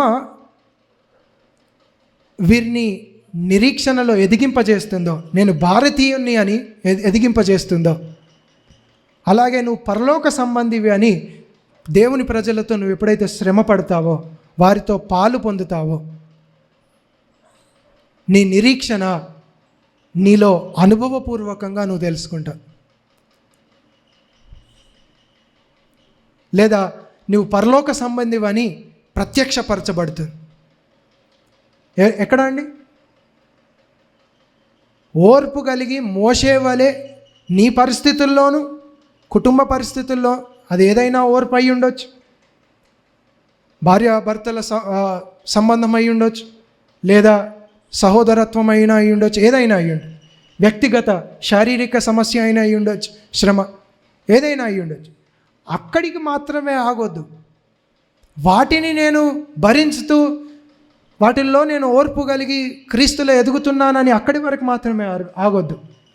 ధనాపేక్షను పక్కకు పెట్టి దేవుని ప్రజలతో కలిసి శ్రమ పడడం, వారిని గురించి చింతించడం, వారి కొరకు ప్రార్థించడం, వారి కొరకు సహాయపడడం, నేను రోగినై ఉన్నప్పుడు మీరు నన్ను చూడవచ్చితిరి అనేది నిజానికి ఈయన అంటున్నాడు, ఓర్పు కలిగి నువ్వు పందెంలో పరిగెత్తుతున్నావు. అయితే చివరిగా ఒక్క ప్రశ్న మనం చూసి ముగించుకుందాం. ఏంటంటే, మరి ఈ ఓపిక ఏదైతే ఓర్పు మనకు నిరీక్షణకు ఆధారం అవుతుందో, ఆ ఓపిక ఈయన ఇక్కడ అన్నాడు చూడండి. ఆ ఓర్పు నీకెక్కడి నుండి వస్తుంది అని అంటే ఈయన అన్నాడు, ఏమన్నాడు? యేసు వైపు చూచుచు మన ఎదుట ఉంచబడిన పందెంలో పరిగెత్తుదా, ఓపికతో పరిగెత్తుదా. ఆయన మాదిరిని అక్కడ వివరిస్తున్నాడు. ఆయన తన ఎదుట ఉంచబడిన ఆనందము కొరకై అవమానము నిర్లక్ష్యము పెట్టి సిలువను సహించి దేవుని సింహాసనం యొక్క కుడిపార్శ్వమున ఆసీనుడయ్యాడు. యేసు ప్రభువును ఆయన ఒక ఉదాహరణగా, మాదిరిగా ఆయన చెప్తున్నాడు. ఏంటంటే, యేసు ప్రభువునకు మనకు తేడా ఏంటో ఇక్కడ మనం చూడవచ్చు. యేసు ప్రభువుకైతే తన శ్రమే తన మహిమకు ఆధారమైంది. జాగ్రత్తగా, యేసు ప్రభువునకు తన సిలువే దేవుని సింహాసనానికి కారణమైంది. కానీ మనకు మన శ్రమ సింహాసనానికి కారణం అవ్వదు. ఎందుకంటే అన్యులు శ్రమ పడుతున్నారు, నేను శ్రమ పడుతున్నా. తద్వారా మనకు అక్కడ వ్యత్యాసం చూడాలి. ఓపికతో పందెములో పరిగెత్తుదాము, ఎవరిని చూస్తూ? యేసు వైపు చూచు అని అన్నాడు. సాధారణంగా యేసు వైపు చూడడం ద్వారా మనకు అర్థమయ్యే విషయం ఏంటి? ఓహో, ఆయన శ్రమపడడం ద్వారా ఆయనకు బహుమానం ఇచ్చాడు కదా, ఇప్పుడు నేను శ్రమలో ఓర్పు కలిగి ఉంటే నాకు కూడా దేవుడు బహుమానం ఇస్తాడని కాదు. ఎందుకంటే యేసుక్రీస్తు ప్రభువుని చూస్తున్నప్పుడు మనకు జ్ఞాపకం రావాల్సింది ఆ ప్రక్రియ కాదు. ఏది? ఆయన శ్రమ పడితే నేరు అదే కారణాన్ని బట్టి దేవుడు సింహాసనాన్ని ఇచ్చాడు. కానీ మనం శ్రమ పడితే దేవుడు ఏమన్నాడంటే మురికి గుడ్డల వలె ఉన్నవన్నాడు. తద్వారా యేసు వైపు చూచు అన్నప్పుడు మనకు అర్థం కావాల్సిన విషయం ఏంటంటే, మోషే ఏ విధంగానైతే క్రీస్తు నింద గొప్ప భాగ్యం అని ఎంచుకున్నాడో, అలా మనం యేసు వైపు చూస్తున్నప్పుడు మనకు అర్థం కావాల్సింది ఏంటంటే, క్రీస్తులో పునరుత్థానుడనైనందున పడే ప్రతి శ్రమ, పునరుత్థానుడనైనందుకే పడే ప్రతి శ్రమ, అది వ్యక్తిగతంగా నవ్వచ్చు, లేదా దేవుని ప్రజలతో కలిసి ఓర్పు కలిగి ఉండడం, వారితో కలిసి పాలు పొందడం అయినా అయ్యి ఉండొచ్చు. అర్థమవుతుందా? యేసు వైపు చూచుచు అంటున్నప్పుడు, యేసు వైపు చూస్తున్నప్పుడు మనకు అర్థం కావాల్సింది ఏంటంటే, యేసు క్రీస్తు ప్రభువునకు ఎలాగైతే బహుమానం దక్కిందో, ఆయనలో నేను ఓపిక కలిగి ఆ శ్రమను, క్రీస్తులో పునరుత్థానుడనైనందును బట్టి నేను శ్రమను అనుభవిస్తే, లేదా శ్రమలో ఓర్పు కలిగి నేను పరిగెత్తితే నాకు ఆ బహుమానం దొరుకుతుంది. గురిలో ఒక అడుగు ముందేసుకుంటూ నేను ముందుకు సాగుతున్నాను. తేడా ఏంటంటే, యేసుక్రీస్తు ప్రభు నాకు సిలువ, బహుమానం ఏంటంటే సింహాసనం. యేసు ప్రభు నాకు సిలువ, బహుమానము సింహాసనం. మనకు యేసు ప్రభువులో సిలువ, బహుమానం ఏంటంటే ఆయనతో పౌలు అంటాడు, ఆయనలో అగుపడు నిమిత్తము నేను శ్రమ పడుతున్నాను అంటాడు. బహుమానం ఏంటంటే ఆయనలో నువ్వు అగుపడతావు. ఇంకో మాటలో చెప్పాలంటే క్రీస్తు స్వారూప్యంలోనికి నువ్వు మార్చబడతావు. ఆ ధైర్యము రాకడ సమయంలో నీకు ఉందా అనే ఆ పాట అక్కడ మనం చూస్తున్నాం. దానికి కావాల్సింది ఏంటి? విశ్వాసం కొరకు లేఖనం స్పష్టంగా చదవాలి. వాక్యం చదువుతున్నావా అని ప్రశ్నించాడు ఆ పాటలో. అది నిజస్వరూపము నీకు దాల్చడానికి, నీలో విశ్వాసమును కలుగజేయడానికి, లేఖనము నీకు పరలోక సంబంధమైన శక్తి యొక్క అపరిమితమైన మహత్యము నీకు చూపించాలి. అది మాత్రమే కాక ఆ విశ్వాసం వలన శ్రమలో నువ్వు ఓర్పు కలిగి ఉండాలి. ఓర్పుతో ఈ పందెంలో పరిగెత్తాలి. ఏ శ్రమ వ్యక్తిగతంగా మాత్రమే ఆగిపోకండి. దేవుని ప్రజలతో నేను కలిసి శ్రమ పడాలి. ఎందుకంటే అక్కడనే నేను ఆయనలో అగుపడతాను. బహుమానం అది.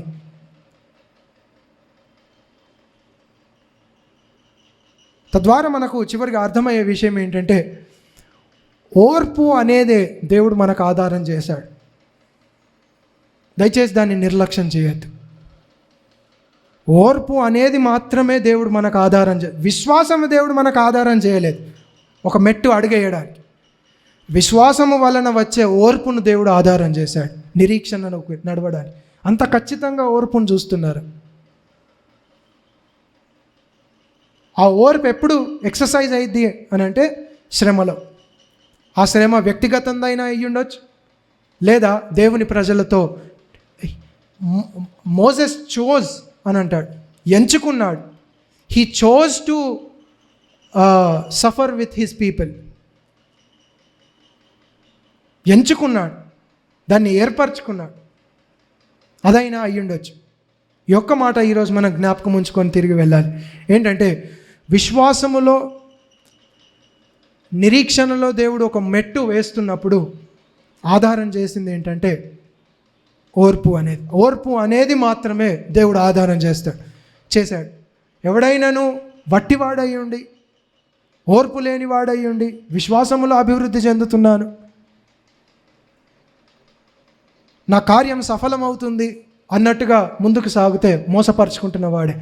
ఈరోజు దేవుడు మీకు జ్ఞాపకం చేస్తున్నాడు, క్రీస్తులో మీ ధైర్యాన్ని విడిచిపెట్టద్దు. కృపను ధరించుకోనండి. కృపను బట్టియే మనస్సును స్థిరపరచుకునటం మంచిది. అంతేకాదు స్వాస్థ్యములో మీ ధైర్యాన్ని విడిచిపెట్టకూడదు.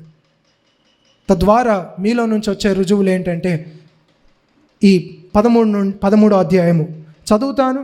ఆ హెచ్చరికలు అయిన ఇదంతా చెప్పి ఏవైతే చెప్పాడో అవన్నీ చూసి ముగించుకుందాం.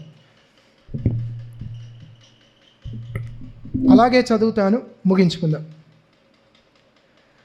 సహోదర ప్రేమను నిలవరముగా ఉండనీయుడి, ఆతిథ్యము చేయ మరొకడి. దానివలన కొందరు ఎరగకయే దేవదూతలకు ఆతిథ్యము చేసిరి. మీరును వారితో కూడా బంధింపబడినట్టు బంధకములో ఉన్న వారిని జ్ఞాపకం చేసుకొనుడి. దయచేసి అందరు గమనించాలి. మీరును శరీరంతో ఉన్నారు గనుక కష్టములను అనుభవించుచున్న వారిని జ్ఞాపకం చేసుకోనండి. వివాహము అన్ని విషయంలో ఘనమైనది గాను, పాన్పు నిష్కల్మషమైనది గాను ఉండవలని. వేశ్యా సంగులకును వ్యభిచారకులకును దేవుడు తీర్పు తీర్చును. ధనాపేక్ష లేని వారై మీకు కలిగిన వాటితో తృప్తి పొంది ఉండుడి. నిన్ను ఏమాత్రమును విడువను, నిన్ను ఎన్నడూను ఎడబాయను అని ఆయన చెప్పాను కదా. కాబట్టి ప్రభువు నాకు సహాయుడు, నేను భయపడను, నరమాత్రుడు నాకేమి చేయగలడని మంచి ధైర్యముతో చెప్పగలవారమై ఉన్నాం. మీకు దేవుని వాక్యం బోధించి మీ పైన నాయకులుగా ఉన్న వారిని జ్ఞాపకం చేసుకోనండి. వారి ప్రవర్తన ఫలమును శ్రద్ధగా తలంచుకొనుచు వారి విశ్వాసమును అనుసరించుడి.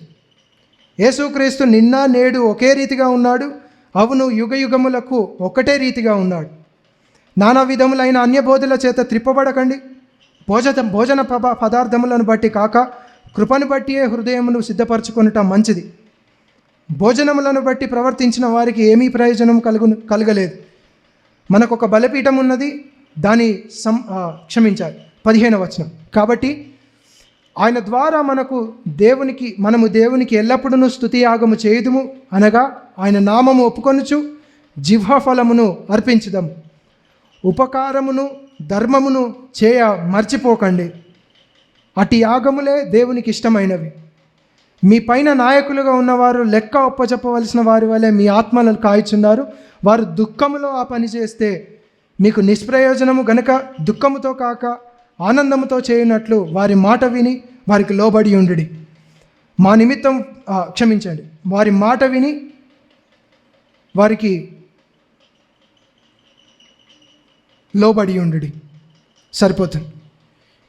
ఏవైతే దేవుడు హెచ్చరికలు చేశాడో వాటినన్నిటినీ దయచేసి మనస్సులో తలపోస్తూ, అంటే ఓపికతో పరిగెత్తడం అంటే ఏంటి అని మీరు అడుగుతారు కాబట్టి ఆ 13వ వచనంలో చెప్పాను. ఓపికతో పరిగెత్తడం అంటే అది ఏదో మనస్సాక్షిలో నుండి ఓపికతో పరిగెత్తడం కాదు. బయటవాడు కూడా ఒక దెబ్బ కొడితే ఓర్పు కలిగి ఉంటాడు. అది కాదు, ఓపికతో పరిగెత్తడం అంటే 13వ అధ్యాయంలో మనం చూస్తున్నాం. వాటినన్నిటినీ జ్ఞాపకం చేసుకొనడం. అది కూడా దేని కొరకండి? నువ్వుగా శ్రమ పడితే నీకు దేవుడు బహుమానాన్ని ఇవ్వడం కాదు, క్రీస్తు శ్రమను ధరించుకొనడం. అనగా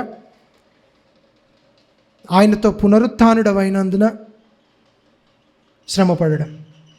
అంటే ఇంకో మాటలో చెప్పాలంటే, దాన్ని సరిగ్గా తెలుసుకుంటేనే, లేఖనము నువ్వు చదివితేనే, లేఖనంలో నువ్వు ఎదిగితేనే నిజంగా విశ్వాసముతో ఈ శ్రమలో ఓర్పు కలిగి నువ్వు జీవిస్తావు. నీ ఓర్పు యేసు వైపు చూస్తే రావాలి, లేఖనంలో యేసు వైపు చూస్తే రావాలి. అంటే విశ్వాసం అనేది అవసరం అవుతుందని మనకు అర్థమవుతుంది. ధైర్యం యేసు ప్రభు పైన. అంత మాత్రమే కాదు, పందెములో పాపమును పక్కకు పెడుతూ, భారమును పక్కకు పెడుతూ, సులువుగా చిక్కులు పెట్టేదాన్ని పక్కకు పెడుతూ యేసు వైపు చూస్తూ ముందుకు సాగాలి. ఓపికతో ఈ పందాన్ని పరిగెత్తాలి. ఎందుకంటే ఏ పరిస్థితుల్లో నువ్వు ఓర్పు ప్రదర్శిస్తున్నావో ఆ పరిస్థితే ఒక మెట్టు, ఆ ఓర్పే ఒక మెట్టు. ఓర్పు లేకుండా సంతోషాల్లో జీవిస్తూ నేను ముందుకు సాగుతున్నానని భ్రమపోవద్దు. దేవుని ప్రజలతో నిన్ను నీవు తెలుసుకోవాలని ఆశిస్తే ఆ ఓర్పు నువ్వు ఎప్పుడైతే ప్రదర్శిస్తావో, క్రీస్తుని బట్టి నింద గొప్పదని ఓర్పు ఎప్పుడైతే ప్రదర్శిస్తావో, అది వ్యక్తిగతంగానైనా దేవుని ప్రజలతోనైనా, అదే అదే అదే అదే ఒక మెట్టు. అది మాత్రమే ఒక మెట్టు. దేనికి అని అంటే బహుమానానికి, నిరీక్షణకు. దేవుడి వాక్యం దీవించును గాక.